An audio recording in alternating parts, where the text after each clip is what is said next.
Em que sentido? A Bíblia diz lá em 1 Coríntios 6,17 que aquele que se une à prostituta, ele é um com ela.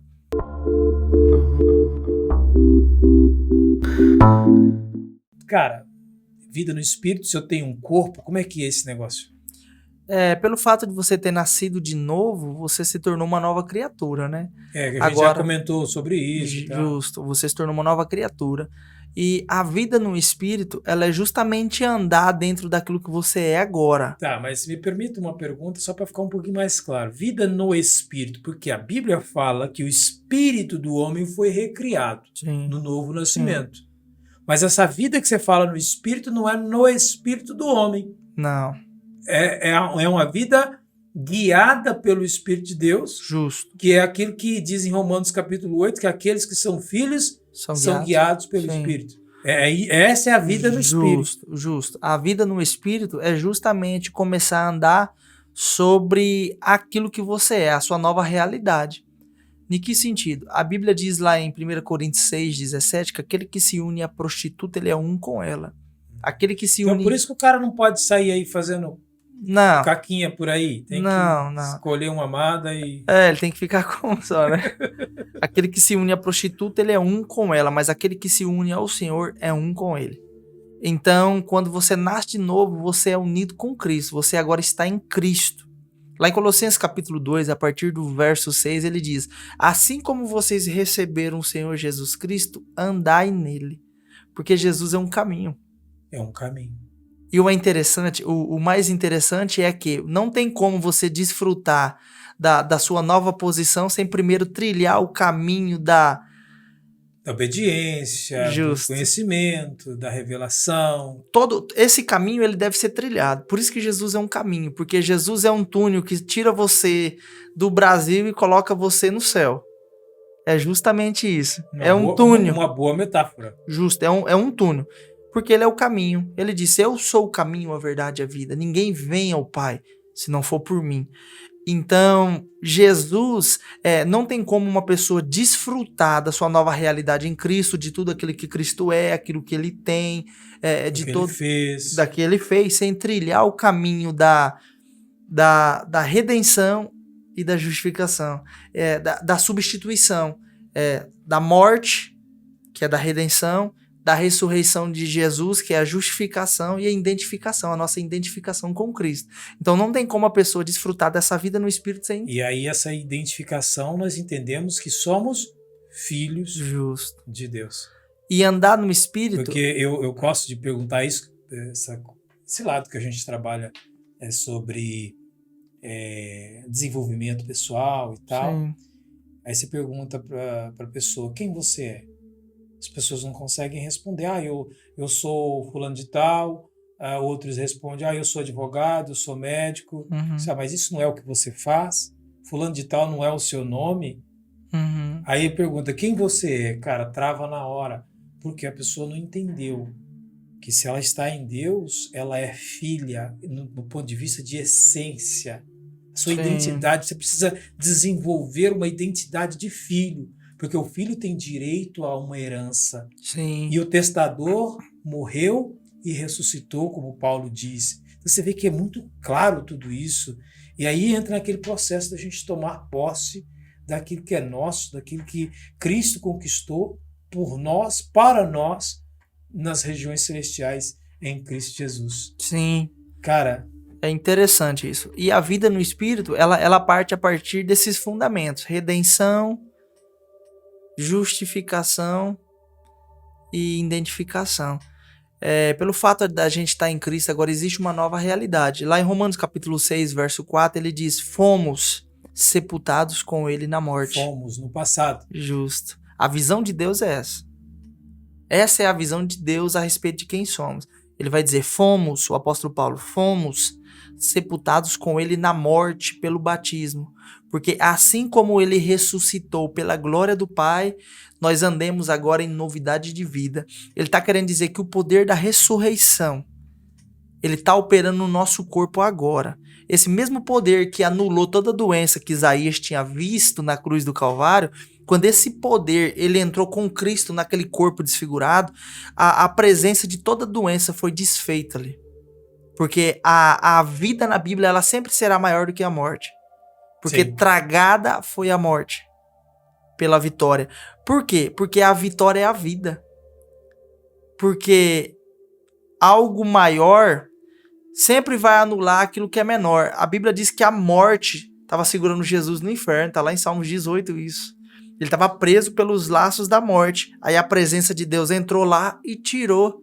A Bíblia diz em Atos capítulo 2, quando Pedro está pregando, ele falando sobre Jesus, ele diz, ele estava falando sobre Jesus, ele diz, esse Jesus que vocês mataram, ao qual Deus fez milagres, sinais e prodígio através da vida dele, Deus o trouxe dentre os mortos, rompendo os grilhões da morte, porque a morte não pôde segurá-lo. Sim. Venceu a morte. O poder da ressurreição, que é a presença do Espírito, essa presença está operando em nós agora. Sim, exatamente agora. E essa nova realidade é extraordinária, por quê? Porque para você andar no Espírito, você vai conseguir desfrutar agora dessa nova vida. Porque essa nova vida, ela tem herança. A Bíblia diz que nós fomos ressuscitados juntamente com Ele, fomos assentados nas regiões celestiais em Cristo. Em Cristo Jesus. A Bíblia diz que nós se tornamos herdeiros de Deus e co-herdeiro com Cristo, alguém que participa da mesma herança. Alguém que tem a mesma coisa. A Bíblia diz que Jesus, em Hebreus capítulo 1, verso 2, se tornou herdeiro de todas as coisas. A Bíblia diz que Jesus foi colocado acima de todo principado, acima de todo governo. Então, quando a gente começa a olhar para isso, nós se vemos, mas você está falando de algo legal. Eu estou falando de algo legal. Sim, mas você vê que a linguagem bíblica, ela é legal. Sim. Agora o vital... Eu estava pregando sobre isso ontem.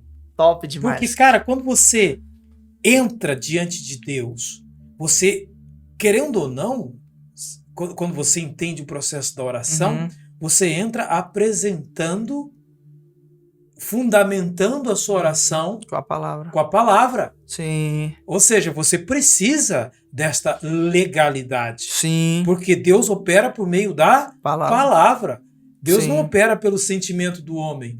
Então, tudo que você está falando, que nós estamos conversando aqui nessas quase 2 horas aqui, tem que ter os termos legais, vamos dizer assim, mas que são espirituais. Sim. O mundo espiritual. Por isso que eu entendo, isso fica muito claro para mim, quando Jesus fala, olha, busca em primeiro lugar o reino. E o que é buscar esse reino? Entrando aqui no que você está falando sobre andar no espírito, né? Se mover no espírito, viver no espírito. Cara, o reino é um sistema. Sim. É um sistema celestial. É o sistema onde Deus vive, onde Deus opera, onde todas as coisas funcionam na sua plenitude. Sim. Enquanto que aqui, o sistema daqui, Paulo fala que o mundo jaz no maligno. Sim. Então isso significa que também tem um sistema aqui? Sim. Né? Sim. Ou você serve a Deus ou serve a Mamon. Isso significa que tem 2 sistemas. Sim. Então essa vida que você fala no espírito tem a ver com este entendimento legal. Sim. Né? Ou seja, você toma posse daquilo que foi conquistado em Cristo e o Espírito te revela tudo isso. Sim. E é interessante essa questão de vida no Espírito, porque a partir desse conhecimento legal, você começa através de práticas espirituais, no qual já foi dito aqui que a oração em línguas ela é uma, a meditação na palavra ela é outra, a confissão da palavra ela é outra, o jejum também ele é importante, ele tem sua importância. Eu acredito nisso. Cada um dentro da sua importância. Não é que o jejum vai mover Deus. Não. Não é? Não, isso não move Deus. Isso te deixa mais sensível para conseguir ouvir Deus. Cada funcionamento ou cada prática espiritual tem só um objetivo. Sabe qual o objetivo é? Para que os olhos do entendimento sejam iluminados. Para quê? Para compreender qual é o seu chamamento, a suprema grandeza do poder de Deus que está operando em nós e a sua varonilidade de Cristo. E a herança. A herança dos santos na luz. Então, as práticas espirituais, elas servem para justamente você começar a ver pelo Espírito. Não para mover Deus. Não, isso não move Deus. As práticas espirituais, elas servem justamente para te dar algo chamado revelação. Por quê?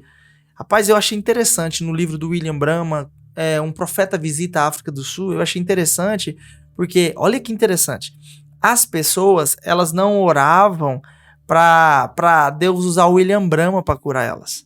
As pessoas oravam para Deus dar uma revelação para o William Branham, porque sabia se Deus desse uma revelação do problema dela, quando o William Branham falasse, elas eram curadas. Olha que doideira.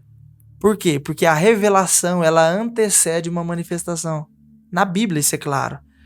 Jesus disse lá em João 5,19, eu não faço nada de mim mesmo, eu só faço aquilo que eu vejo. Eu vejo e ouço do meu pai, né? Justo. Vejo meu pai fazer, não é isso? Isso. Aquilo que o pai faz, o filho também faz. Então Jesus, quando a gente olha para os outros evangelhos, a gente vê as manifestações, os milagres, os acontecimentos, a gente acha que Jesus fazia aquilo porque ele queria fazer. Mas na realidade, quando você olha para o livro de João, porque o livro de João é o único livro que consegue mostrar com clareza o lado divino de Cristo. É o único livro que fala sobre a pessoa do Espírito Santo com mais clareza. Sim. Entendeu? Ele mostra o lado divino de Cristo. Então, quando Jesus disse isso a respeito do que ele fazia, ele só fazia aquilo que ele viu o Pai fazer, ele estava querendo dizer, tudo que eu fazia era resultado do que eu via.